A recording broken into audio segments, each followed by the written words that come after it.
后来乡亲啊，咱家的囡仔有真爱耍3C 的产品无？无的确会当利用这个暑假，互因了解甲3C 产品有密切关系这个半导体。台湾科学教育馆为104年就开始设这个半导体零极限的展览，今年特别来举办着光电小小导览员，要来培养着囡仔做导览员，要互囡仔更加了解科技甲半导体。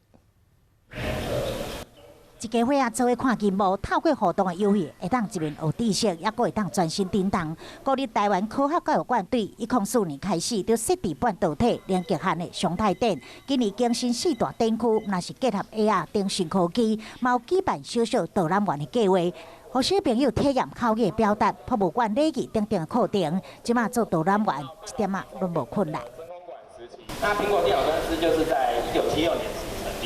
简单的年表整理各时期半导体重要制品甲发展历史，作为见证科技的革新。展区内嘛有解说小朋友熟悉的电动甲空拍机，拢甲半导体应用有密切的关系。科教馆哈这边有这个半导体的常设展区之后，也随着科技的进步哈，大概每3年可能就要更新一次。 台湾借由半导体伫世界徛稳脚步，嘛透过半导体塑造经济基础，希望借由这个展览，互民众更加了解半导体，认识这个被称为是人类4大重要的发明，影响人类发展的重要物质。